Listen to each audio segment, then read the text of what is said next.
live from Sin City. It's the Socks and Pinstripes Podcast. And now, here's the star of the show, Diet Dr. Griffin! This is Diet Dr. Griffin back with another episode of the Socks and Pinstripes Podcast. Shane's joining us again, which is awesome. Say hi, Shane. How you doing? Hi. I'm doing well, by the way. How are you today, Griffin? I'm doing nice. I'm doing nice, thank you. I have a nice, healthy lead in my fantasy league, so I don't have to be stressing today, which is always a good thing on Sundays. Yeah, meanwhile, I am getting shellacked by the person in last place. I hope they do that don't make 35 pitches thing. Because... are you playing Victor this week? Yeah. Yeah, I'm barely going to win if he doesn't get all the pitching. I might just tie him, honestly. That's how bad I'm playing in the offense this week. Wow. So. Yeah, that is entirely possible, man. Oh. Because it's been a rough one. Yeah, I barely beat Victor when I played him, and he does look like he's gonna miss innings. He's only got 23, and he does have Nick Lodolo starting today.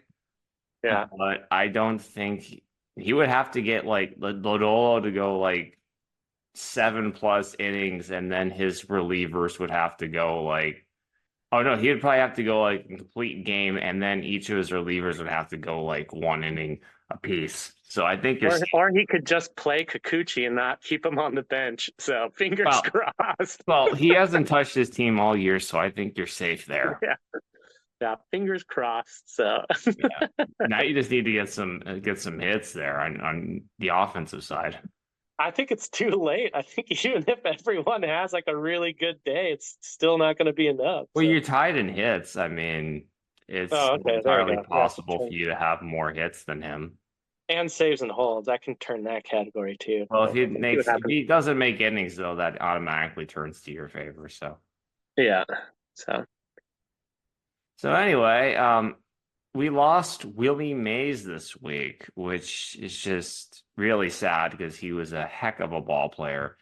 And I didn't know how good of a ball player he really was. Like, I mean, I knew he was a really good ball player, but I didn't like ever look at his stats or anything. And I went and I looked at him, and oh my Lord, he was tremendous. It's obscene, honestly. Yeah. Yeah, and here's the crazy thing. He missed his age 22 season because of I believe the war in Korea.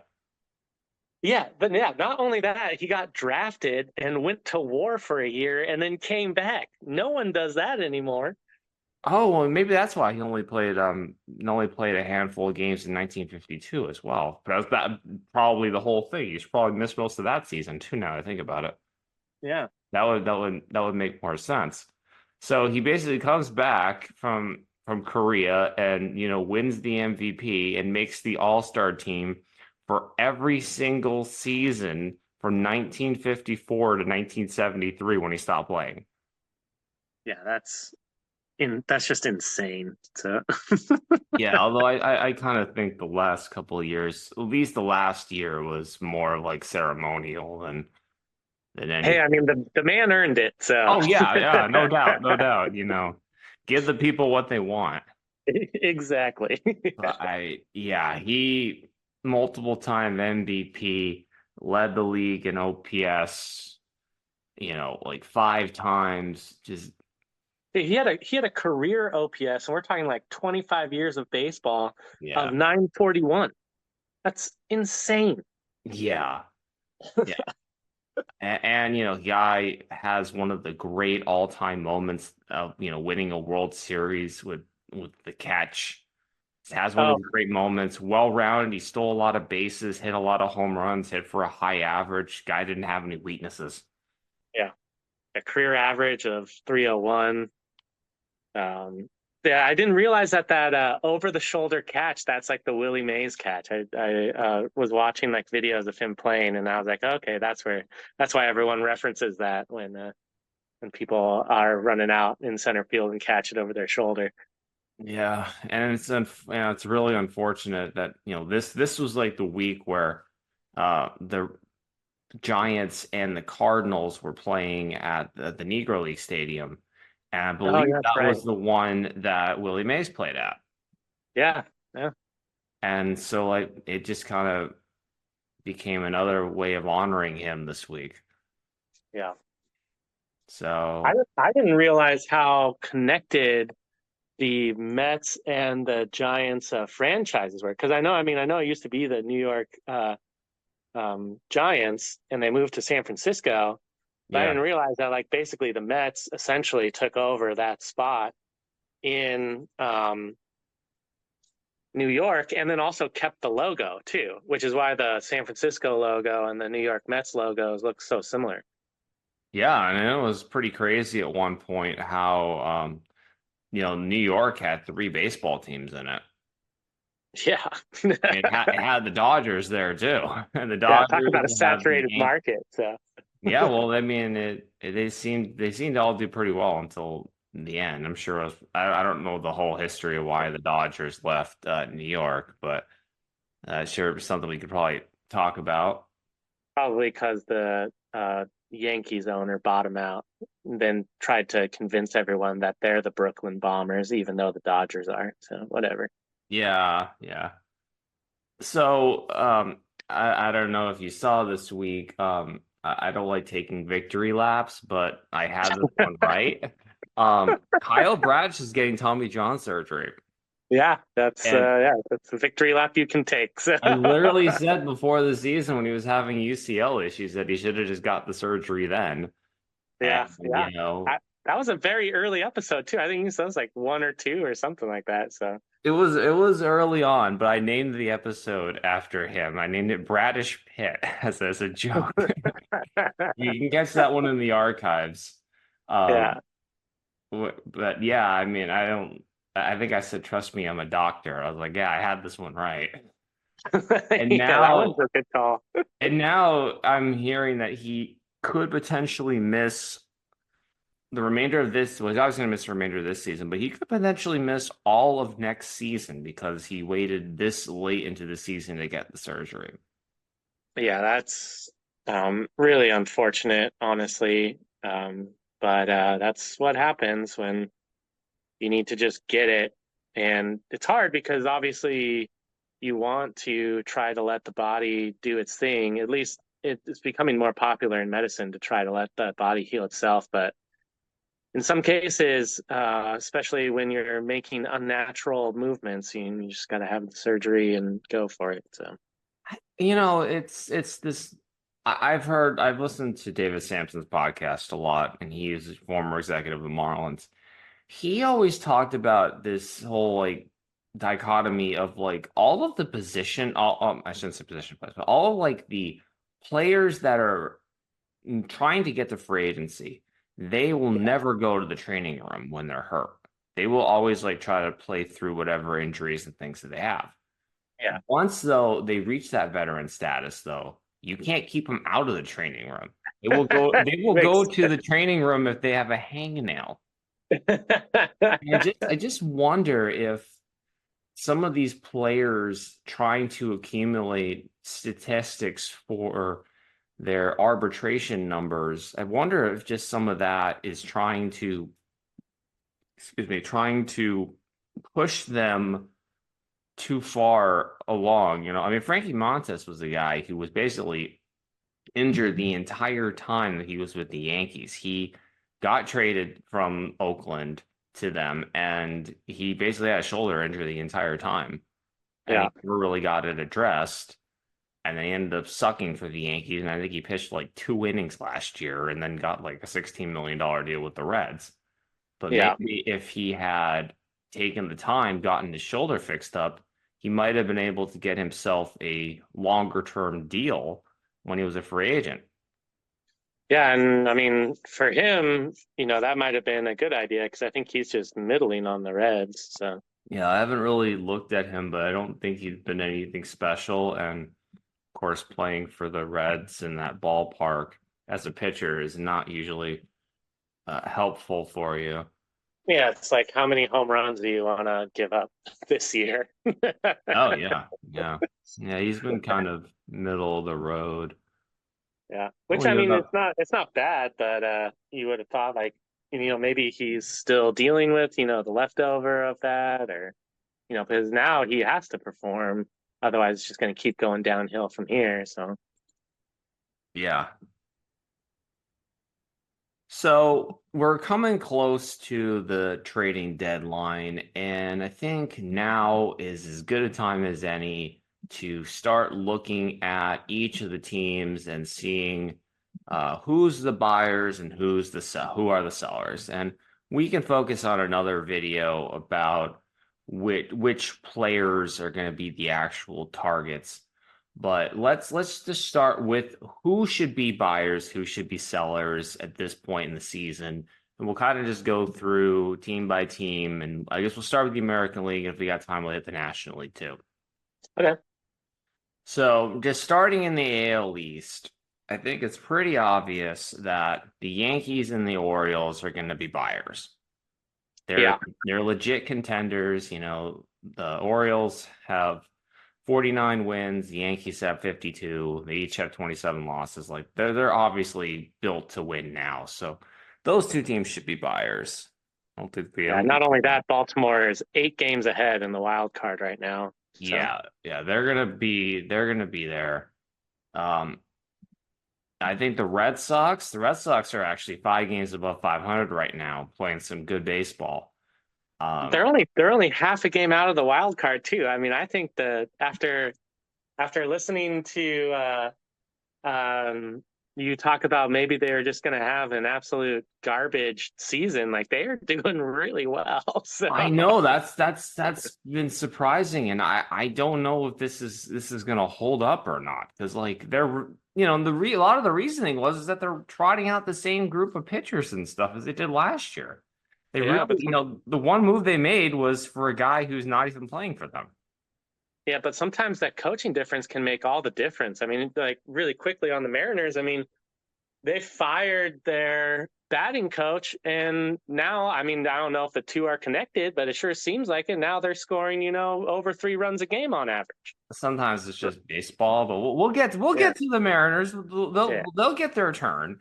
No, but Um, you got your new pitching coach, and it seems like he just took that pitching staff and turned them into a bunch of dudes. So Yeah, I still think the Red Sox are going to be sellers. I don't see them sustaining this over the next month or so. My whole feeling is that like if you aren't good enough to like win the whole thing, and I just don't see it this year.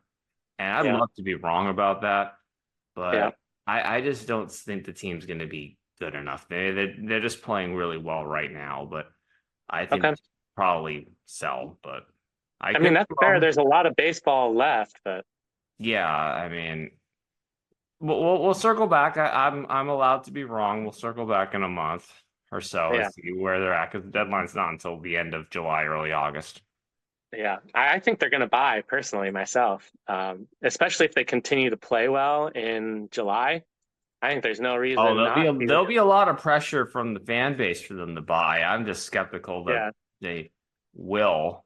Um, Oh, now really quickly, you think Correa is going to keep his job, or you think they're still going to move on from him? Correa? Oh, Yeah. Cora. Cora. Sorry, Cora. That's what I meant to say. You My know, bad. you can't really justify firing Cora with a winning record at this point. I know, right? I that's another one. I thought Cora was going to get fired, but I mean, the fact is they're coming into July with a winning record, and you know, you don't fire the coach with a winning record. That is true. Not right now. I mean, I think by the time if the wheels fall off, they'll probably just let them move on or whatever. Yeah. I think the Rays are next in the division. That team is not very good. They should probably just consider selling. See, I agree with you. I think I disagree with you. I think Boston should buy, but I agree. I think the Rays would be better off just selling. So, especially you got Randy Arozarena as a free agent. You can get a lot for him. So, Yeah, the Rays are very good about knowing their windows and their making moves. So I have a feeling they'll be making some sells at the deadline. The Blue Jays, now this is an interesting one because this team was meant to be winning now, but they're clearly in a position where they're not doing that. Yeah. They're 6 games under 500, and a lot of their players they've signed a lot of big talents, and they're guys that they have, Bichette and Vladdy, they're going to be coming up as free agents, but not for another season. Yeah. So I don't know if they're going to try to tear it down this year, or maybe if they try to do something, it may be more in the off season if they try to do a tear down. Yeah. But I get the feeling they might try to buy, but they might not be. It might not be a good decision to do that. They should probably sell some of the guys that they have are going to be free agents, but I don't think this team's going anywhere this year. I think I don't know. I have this weird feeling they might just do nothing and just kind of let it ride into the off season. Yeah, and That's kind of how I feel. I don't really feel like you're saying, like I don't really feel like they want to move on from some of the bigger people.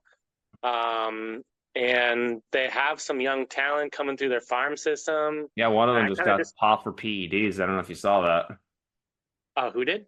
One of the Martinez of them. Oh, really? No, I did not. I did not see that. Yeah, their top prospect just got popped. I don't even want to try to pronounce his first name. Yeah. Interesting. Well, so yeah, I kind of think like they might just do nothing until the postseason. So neither buy nor sell. Yeah, Orelvis Martinez, who made his big league debut on Friday, has been suspended 80 games for PEDs. Wow, that happened fast. And he was like their top prospect. So okay. Yeah. Well, that might have contributed to the reason why he was a top prospect. So. Yeah, entirely possible. All right, so in the surprisingly competitive AL Central, I think that you might have a few buyers here. Definitely the Guardians, although to what extent that they would actually buy because they're, notorious cheapskates is hard to say, but they definitely are in a position where they should be buyers. Yeah. There's a couple of cheap free agents-ish out there if you can kind of turn someone into a better version of themselves. So yeah, I mean, we'll discuss on targets in like I said in a future episode, but yeah, I think the Guardians are definitely buyers. The Twinkies will probably look at buying as well. Oh, for sure. And the Royals, I think for sure. I don't know if the Royals are going to necessarily sustain the way that they're playing because they've actually been playing a little badly lately. They're 3-7 in their last 10. But they were really aggressive in the offseason, getting guys like Michael Wacha and Seth Lugo. And they signed Hunter Renfroe too. Like, this is a team that has a new owner, and they really, really are starting to put money where their mouth is. I mean, they signed Witt to an extension as well. So I think they might make a move. And Brady Singer's been towing the rubber like a champion too. This year, and Cole Reagans too. Pew-pew. Yeah, Cole Ray. Yeah, pew pew pew. Yeah, he's one of the guys I picked up on my team this year. He's been very good. Yeah. And the Tigers have been competitive, but they have fallen off, and I think they're gonna probably sell. I think the Tigers are gonna sell too. I mean, they got a couple of players that they can get some money for if they want to, or some prospects or whatever they decide. Oh yeah. So. And obviously probably the worst team in baseball, the White Sox, are going to be sellers for sure. It's just a matter of how much they're going to sell and what they can get. Yeah. 21 games back from anything. So yeah, they're all right. It's time to talk your Mariners in the AL West. They are winning the division by 7 games, and let's go. Best in the West. Best in the West, yes. Definitely need to be buyers because they have a legit opportunity to make a dent in the playoffs this year. Yeah, absolutely. And then we can save till later episode to talk about what I think. they should buy or not, because I have some opinions. So We will definitely get to that. Now, the next two are interesting because you have the Astros and the Rangers. Each of these teams are, were in the playoffs last year and are below 500 now. yes, I mean, the Astros, I feel like they're going to buy. I don't. Yeah, I mean, I think this is a tough one for both these teams because they're both underperforming, and we've been talking the whole year about how they should be better, and they're still just not being better. So I guess okay, I'm gonna go with you and say that the Astros are gonna buy. Yes. And I think the Rangers are going to buy too. And the Rangers are like the Royals, except to a greater extent. The Rangers have spent a lot of money. Yeah. And the Rangers are getting Max Scherzer back today. I know that they're gonna try to get Jacob DeGrom back at some point this season. Maybe Oh not yeah, I forgot they got this. not until like August, maybe. Yeah. But I get the feeling the Rangers are gonna try. And being 4 games under 500 at this point isn't a deal breaker. I mean, the Braves won the World Series having a losing record in August. Yeah, and then the Mariners are an example of having a below 500 record until August, and then going on like a 20-game win streak. So Yeah. I think both the Astros and Rangers are gonna be buyers. I don't know necessarily the Astros should be if we're looking at them being under 500 in a month, but yeah, it still plus seems like their pitching is just absolutely trash this year. So that's why that gives me hesitation.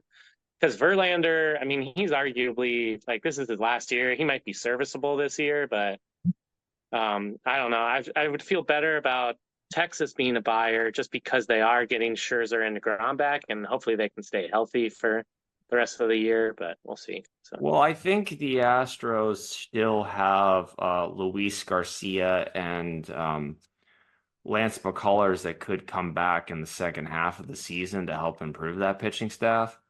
oh, yeah, I forgot about Lance McCullers. So He's hurt every 5 minutes, so I mean, it's yeah, can't really blame him for forgetting about him. He's never around when you need him. And to round out that division, I think it's safe to say that the Angels and Athletics should probably sell. but yeah, I'm gonna go hard sell on on those two. So It's interesting though with the Athletics because like you look at their roster and you just kind of wonder what pieces are they gonna sell though. They have so many kind of these young guys on these longer term deals. Like I mean Mason Miller is the guy that is probably gonna have the highest value right now that he's gonna have, but he also has like 5+ years of free agency. So the asking price is going to be ridiculous for him. yeah, I think they might move Urseg. There's going to be a lot of people looking for bullpen help, and he's proven to be a pretty reliable bullpen guy. So I'll have to circle back to that. Let's go to the National League now. And the National League is really, really wide open. There's only a handful of teams in the entire National League that have a above 500 record. oh, this is also so. I mean, there's only 2 teams that are more than 10 games back out of the wild card. Like the whole entire league is only 3 games back, essentially. Yeah, it is. To say this right now, it's like we're guessing here because Yeah. a lot is going to happen in the next month. So it's going to be fun to see kind of how things shake out. I think it's safe to say that the Phillies and Braves are going to be buyers. Yep. I think the Phillies definitely are going to be buyers. I mean, they are a more aggressive team. Dave Dombrowski is one of the more aggressive GMs. He he basically just gave Christopher Sanchez basically bought out his arbitration years. So they agreed to, I think, a 4-year, $20-something million contract just to iron that out. Nice. All right. Taking care of business. I like it. And I'm hearing that they are talking about Ranger Suarez getting him an extension. Yeah, that'd be good. Which is the way he's been pitching. And I know he's got a year till free agency, so it'll be a little early, but he's been pitching like he's having a career year. I mean, if he keeps it up, he'll be a Cy Young contender for sure.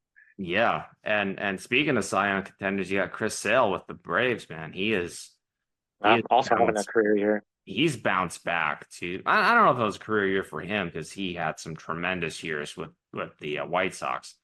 Oh yeah, that's right. I always forget so many good pitchers come out of that organization. So yes, yeah, Sale had some great years with Chicago and a couple good years with the Red Sox too. But yeah, Sale is back to his old self. So I think the Braves are looking like geniuses for picking him up. Yeah. now you got two more interesting teams because the Nationals and the Mets are both sitting within 3 games of 500. And yeah. I don't think the Nationals are going to be buyers. I think they're probably going to fall off at some point. I don't think the team's good enough to really make a playoff run. Okay. I think they're going to probably sell. The Mets are interesting because they weren't really planning on competing this year, but they could still be sitting right outside the wild card in a situation in a month. And they've got pieces that they could sell, and they got pieces, coming back. I mean, Senga hasn't pitched at all this year. He could make a difference in the second half. Yeah. If he can ever shake his issues. I'm really surprised at this point he hasn't come back. Yeah.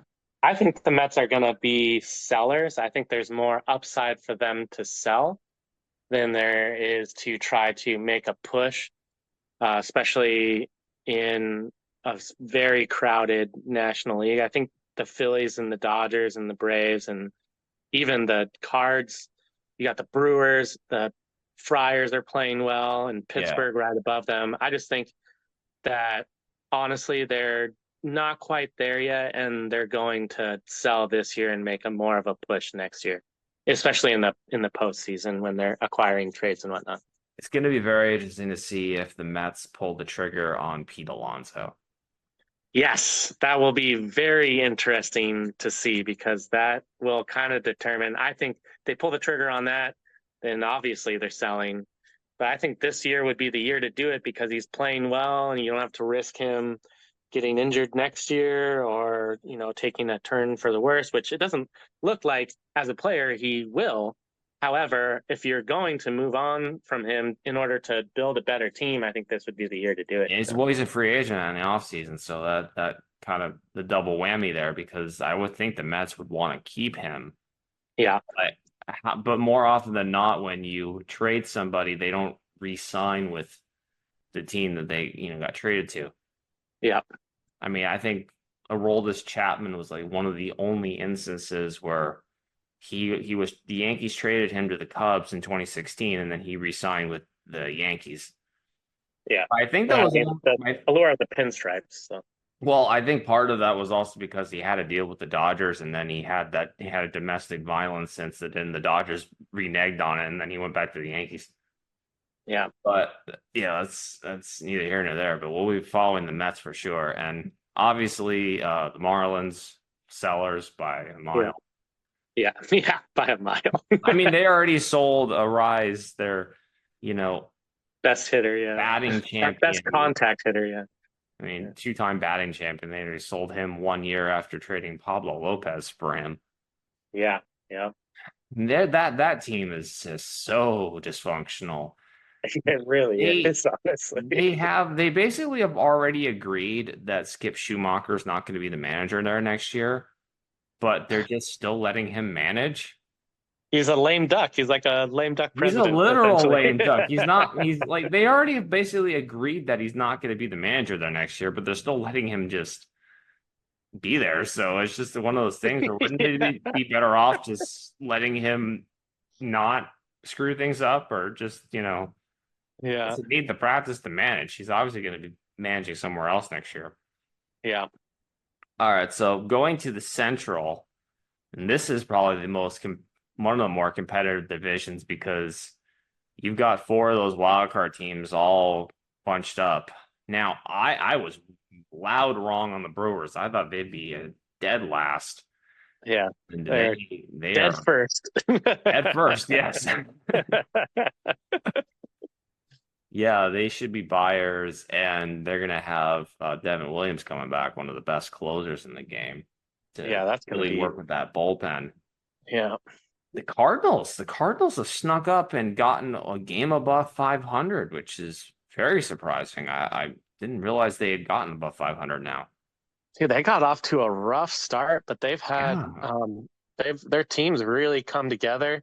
Their pitching staff's really good, and they've been having a couple of young players play well for them. So They could be sneaky buyers because I mean they have, Arenado and Goldie going into their last couple of years under contract. I think Goldsmith's actually a free agent. So I yeah, feel they like have they so would much try veteran to. talent on that. I mean, I would go after like a young, talented kid, and they'll keep them, on those older guys will keep them on the rails and make a run for it. So Yeah, I think the Pirates should be sellers. There's just not enough there with that team to justify, going after it. They've got some good pieces for the yeah, road. I mean, Skeens looks like he's better than advertised, and Jared Jones has been really good for the pitching side, and of course O'Neal Cruz. O'Neal Cruz hit a home run yesterday, and I didn't know this. There was a river. There's a river next to the Pittsburgh Stadium. oh no, He hit it into the river. Like I thought I was watching a San Francisco Giants highlight because I didn't know there was a river right next to it. But he hit it over the bleachers in the stadium and into the river, and there were people like kayaking and stuff. It was like in San wow, Francisco. that's crazy. He just makes it look so easy. Yeah, He's not even the best Cruz in the division because we yeah. got to get to Ellie De La Cruz in a little bit. Um, the Cubs, I I feel think so. I like think the Pittsburgh Pirates are going to buy really quick. I'm going to really, disagree with you. Yeah, really, really. Yeah. I I think that want. they got a lot of good pieces. Their pitching is better than advertised, and I think they get someone for the pitching staff. And I mean, we could talk about what they should get later, but I think they're like two good people away from actually like making a push and at least winning that division. Because I don't know if they're gonna, uh, get into the wild card unless San Diego and St. Louis like really stop playing well. But I think they could make a run for Milwaukee. So I feel like ownership is like part of my decision, and like ownership just there is Bob Nutting is just one of the kind of cheapest um yeah, GM owners, and I get the feeling he's not going to want to do it yet. yeah, I feel like yeah. they're a year All or right. two away, but Okay. Yeah. I mean, I that's want to fair. see They're them. I right on want the to see them cusp. do So all of them. yeah, The Cubs, I think, are going to be buyers. yeah, They spend money and they're going to want to compete. And the Reds should be buyers too, but I don't know if they're going to or not. I get a feeling they might be slight sellers. They might just be a year away with that team. yeah. I think the Reds are going to sell too. Honestly, I mean, I want them to be buyers, but they got a couple of people they could move for some better people, and I don't know. They're really holding up last place for a while now, and I think they're probably just But I mean, they could get on a run though too. I mean, nobody's particularly out of this division, and yeah, certainly none of these teams are out of a wild card, given yeah, given the sorry state of the National League right now.